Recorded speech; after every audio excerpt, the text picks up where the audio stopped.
3 weeks ago, 11 candidates took their first steps on a journey back to learning. This promises to be an exciting journey for each one of us. I was stood in the corner at one stage and I was wearing this kind of a hat, looked like a witch's thing. I am a dunce was on it. I don't want to be different, like I want to be able to spell and not being embarrassed. Like I'm now there to learn from each other, you know what I mean? You can take what you like from everybody that sits down and talks to you, but it's yourself that's the teacher. I have the confidence there to listen and to learn, but I can't hear what the woman is saying.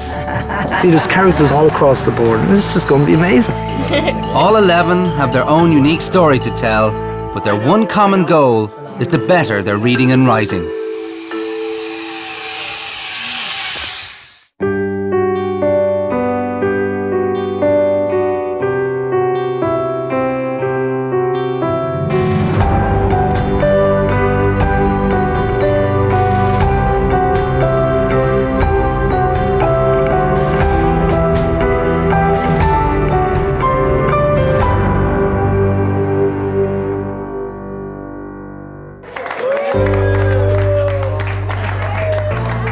Last week, Norma was one of 3 students chosen for a makeover in order to build self-confidence. Just days before weekend 4 begins, Norma is about to take a second step in building that confidence. She is about to do her first live radio interview. Along with her own tutor in Kinsale, Dymphna Duddy, she is promoting adult education. It's radio, you know, but I'm around cameras with the past couple of weekends and I seem to be okay. Hi, Norma. How are you? Are you ready? Yeah. Well, number one, I'm doing it for me, to improve my own skills and improve my self-esteem and stuff like that. And number 2, I'm doing it for my grandson. My grandson came to visit me around Christmas last year and he was all excited. He was after getting a new book and of course it was, Nan, will you read this for me? So of course Nan went into a panic anyway and made my excuses. I have to make a cup of coffee, or I'll read a few in a minute, and hoping that he'd just fall asleep and forget about the book. It was then that it really triggered. I just got this guilt. I just can't express what I felt, but it was definitely my New Year's resolution. When I first approached her about doing the TV documentary, I thought, oh my God, maybe she's not ready. But I certainly didn't want to deprive her of the opportunity.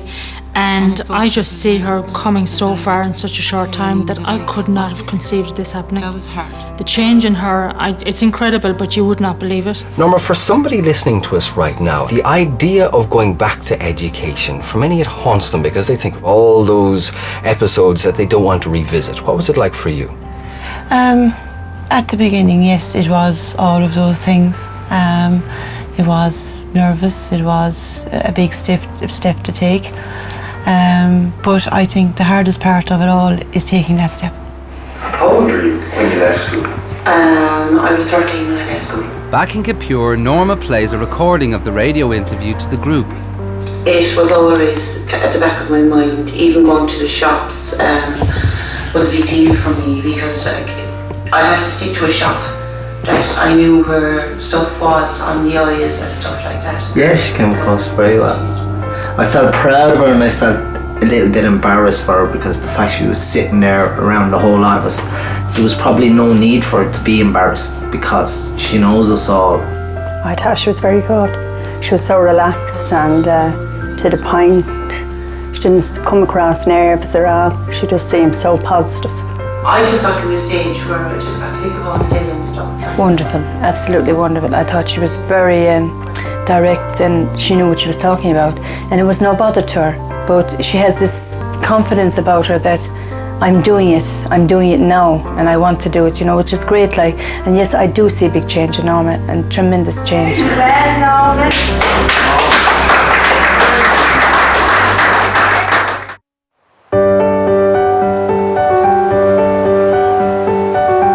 Saturday morning, and before classes start, Vincent, who has struggled to keep up due to his hearing difficulties, arrives with a solution. This is the mic, Vincent, yeah? Yeah, I'll touch that to the hair, right? Okay. Right, just here. Brilliant. Right, hold on, right. Get a grip. Take that. And I said testing, right. 1, 2, 3. Yeah, right. So you'll have to tell me, you have to turn that up. I'll stand up there. Right? Right? And then you speak. And we'll be able to tell you whether we hear you. Brilliant. Okay, can you hear me now? We'll hear you loud and clear. Clear? Clear, yeah. Do you want me to shout? No, it's okay like that, Vincent. Okay, brilliant. Very good. This guy called Howard Gardner said there's 8 different intelligences, called multiple intelligence. So there's language, number or logical intelligence, visual, musical, bodily, interpersonal. Interpersonal is if you're very good with other people. Maybe you're the peacemaker. You're good at communicating with other people. Maybe a good leader. Intrapersonal is you know yourself very well. The class this morning is about multiple intelligences. It's about getting people to focus what they're good at, not what they're not good at. And I suppose with the group we have here, would have had bad experiences of school and maybe would associate it with intelligent as somebody who's very good. We hear phrases all the time like their handwriting's very good, they're very smart, they're very intelligent. So if it's language, you're a good listener, talker, you like to write things down. So the idea behind doing this morning was to focus at where people are intelligent in various different areas. So everybody picked one, and through the collage as well, using pictures where their intelligence lies. And I suppose the aim of the whole weekend is maybe looking at their 8 intelligence, maybe they're strong in one part, maybe they'd like to focus on another part to build it up. Okay, has everybody got 2 pictures then ready to stick on the... 2, is it? Yeah, 2 or 3. Well, I go for 3. Well, this is what I'm at now, the Tarmac Adam. Right? Right. And this is what I use now. Okay. Which I'm sick of. You're sick of the shovel and the tarmac. The shovel and the tear, so now I'm after getting a chance to get on this one, the computers. Okay. And hopefully, that if I stay at it, I can get away from those 2. Right, and end up with just 1. Okay, the computer. Well, I suppose reading would be 5, 6 out of 10. And writing would be 0. I can write my name, yeah. I still use my mother's address. Because I learned how to write my address in school. I mean, where I live now, I can write it. From the area that I came from, that anybody that went to school and look, you're going to end up in a building site on you. Do you know what I mean? So you'll have no need to write. At that time, there was no application forms or anything. We just went onto the site and you got a job. But it's all different now. When I first went to England, Petal stayed for a couple of weeks here. So I was trying to write back to her, like, you know. I remember him sending me letters. Jesus, I was only 15. And like he said, he did invent the text because there was a boy over in East Turrish, you know, he'd cycle over with letters. And I'd say, in the name of God, what is that? I might say now, like, meet me at your church. You'd have to say, met me. And I said, where am I supposed to meet him? But it was exactly the way they write text messages now. He was doing that when he was 15. That's all I was sure was the mobile phone and be a wealthy man out. See, England was kind of a bit more advanced. You had to fill in application forms. And you had to be able to read safety stuff and all that. So when Petal came over, that's what she taught me, you stay and taught me how to read. Where was the job? John Coffey's. I had 30 lads working for me at the time. But for an overdraft in the bank, and she'd come up to the bank with me. Because you'd have forms to fill out and that. And Liz would always say, look, we'll take them home, we'll read them first. And she'd fill them out for me. My bank manager never knew I couldn't write. My accountant never knew I couldn't write. Do you know, people that I worked for never knew I couldn't write.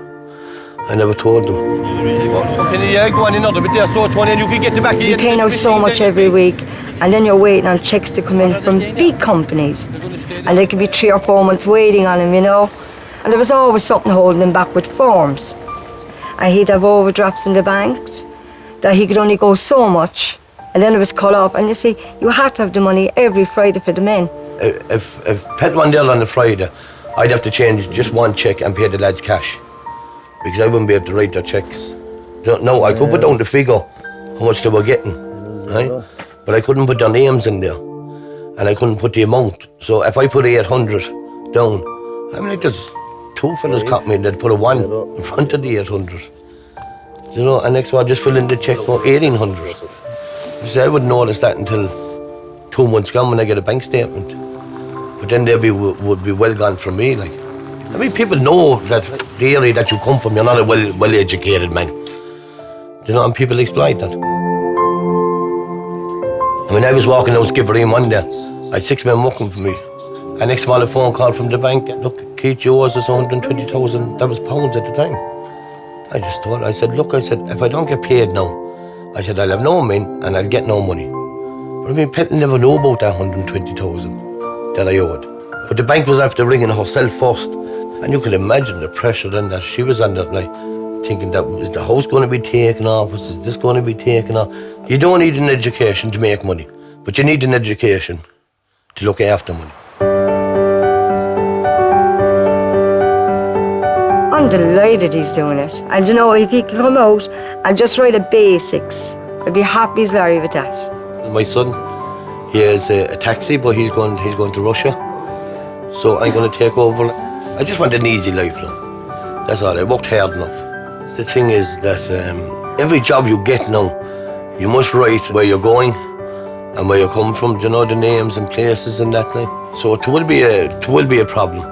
You know, it'll be all going back to herself again, you know, which I don't want to because I know that the strain that we were under for so long. So I just want to kind of do it myself now and say, look, this is my baby now, I do it myself.